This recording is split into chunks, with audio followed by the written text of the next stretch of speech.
Akwụkwọ Deuteronomy isi nke 4. Ma ugbu a Izrel, gee ntị ụkpụrụ niile, geekwa ntị ikpe niile nke mụ onwe m na-ezi unu ime ha, ka unu wee dị ndụ wee baa, nwetakwa ala ahụ nke Jehova bụ Chineke nke nna unu ha na-enye unu. Unu atụkwasịla ihe n'okwu ahụ nke mụ onwe m na-enye unu n'iwu. Unu agụbikwala ihe n'ime ya, idebe ihe niile Jehova bụ Chineke unu nyere n'iwu bụ nke mụ onwe m na-enye unu n'iwu. Anya unu na-ahụ ihe ahụ nke Jehova mere n'okwu Beer-Peoa. N'ihi na nwoke ọbụla nke jesoro Beer-Peoa, Jehova bụ Chineke ga-ekpochapụwo ya n'etiti gị. Ma unu onwe unu ndị na-arapara n'ahụ Jehova bụ Chineke unu, unu na-adị ndụ taa unu niile.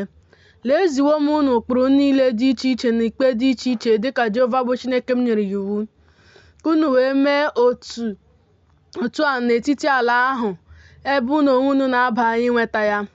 Debekwanụ ha, meekwanụ ha, n'ihi na nke a bụ amamihe unu na nghọta unu n'anya ndị niile. Ndị unu ga-anụ ụkpụrụ ndị a niile wee sị, otu ọ dị, ndị maara ihe na ndị nwere nghọta ka mba ukwu a bụ.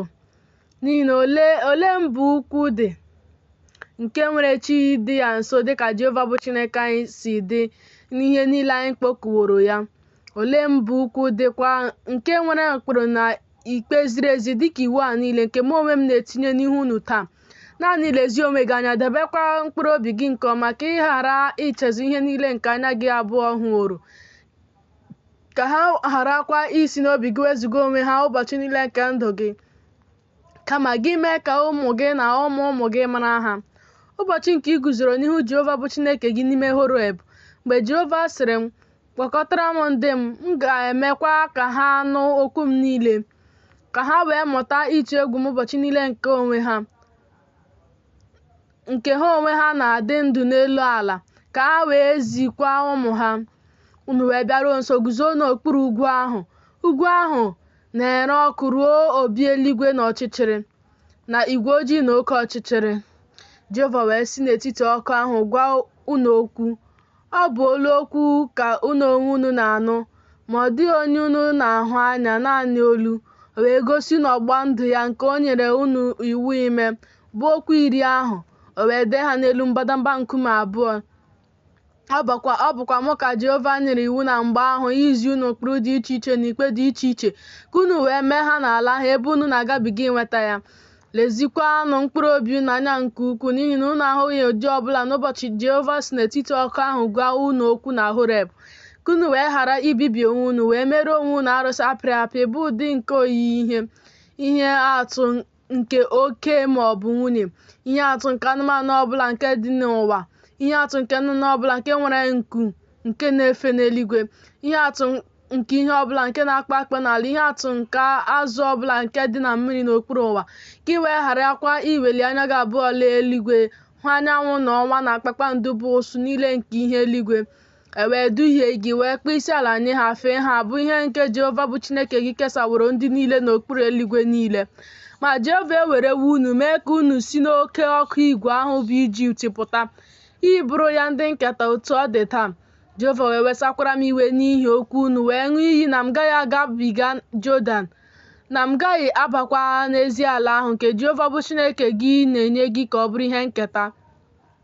Ma mụ onwe m gaje nwụ n'ala nke adịghị m agabiga Jọdan, mụ na onwe unu na-agabiga, unu ga-enwetakwa ezi ala ahụ.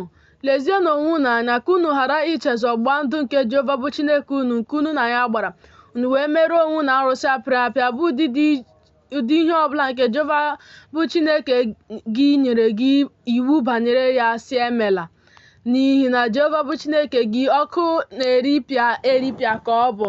Chineke ekworo mgbe ị ga-amụ ụmụ na ụmụ ụmụ unu wee nọdụ anya n'ala ahụ, duhie onwe unu, ma arụsị apịrị apị bụ ụdị ihe ọbụla, i wee mee ihe ọjọọ n'anya Jehova bụ Chineke gị, ịkpasu ya iwe.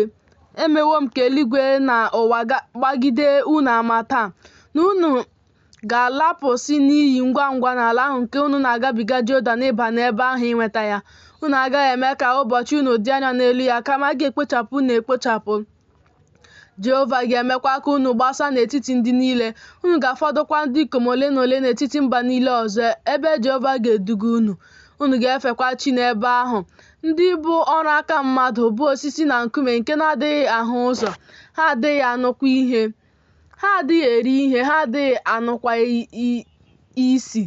Ma a sị na isi n'ebe ahụ chọọ Jehova bụ Chineke gị, ga-achọtakwa ya mgbe ị were obi gị niile na mkpụrụ obi gị niile jụọ ese ya. Mgbe mkpagbu dịrị gị, mgbe ihe niile ndị a abịakwasịwokwara gị, na mgbe ikpeazụ nke ụbọchị ndị, ị ga-alaghachikwurukwa Jehova bụ Chineke gị, geekwa olu ya ntị. N'ihi na Jehova bụ Chineke gị bụ Chineke nwere obi ebere. Ọ ga-agha gị aka, ọ gaghị ebibikwa gị, ọ gaghị echezọkwa ọgbụgba ndụ nke nna gị ha, nke ọ ṅụrụ ha iyi banyere ya. N'ihi na biko jụọ ajụjụ banyere ụbọchị niile gara aga nke buru gị ụzọ, site n'ụbọchị mgbe Chineke kere mmadụ n'elu ụwa, sitekwa n'otu nsọtụ eluigwe were nsọtụ eluigwe ọzọ. Ma ihe dịka ihe ukwu a dịwo, ma ọ bụ na anụwo ihe dịka ya? Ọ dị ndị ọbụla nụrụ olu Chineke ka ọ na-esi n'etiti ọkụ kwuo okwu, dịka gị onwe gị nụworo wee dị ndụ? Ma ọ bụ Chineke ọnwanwo ịba n'ime otu mba, isi n'etiti ya were n'onwe ya mba ọzọ, na ọnwụnwa dị iche iche, na ihe ịrịba ama dị iche iche, na ihe ebube dị iche iche, na n'agha, na n'aka dị ike, na n'ogwe aka esetịrị eseti, na n'oke egwu dị iche iche, dịka ihe niile si dị nke Jehova bụ Chineke unu mere unu n'Ijipt n'anya unu. Emewo ka gị onwe gị hụ ya, ka ị wee mara na Jehova ya onwe ya bụ Chineke. Ọ dịghị onye ọbụla ọzọ ma ọ bụghị ya n'eluigwe, ka o si mee ka unu n'olu ya, ka o wee dọọ gị aka na ntị n'elu ụwa, ka o mekwara gị ka ịhụ ọkụ ukwu ya, o wee n'okwu ya niile site n'etiti ọkụ ahụ. Ma n'ihi na ọ hụrụ nna gị ha n'anya, o wee họpụta mkpụrụ ha na ọchịchịrị ha, o wee were ike ukwu ya mee ka isi n'Ijipt pụta n'ihu ya, ka o wee napụ mba ukwu dịkwa ike karịa gị ala ha n'ihu gị, ime ka ịba, ka o wee nye gị ala ha ịbụ ihe nketa otu ọ dị taa. Ịmawokwa taa, chetakwara obi gị na Jehova ya onwe ya bụ Chineke n'eluigwe dị elu na n'elu ụwa dị n'okpuru. Ọ dịghị onye ọzọ.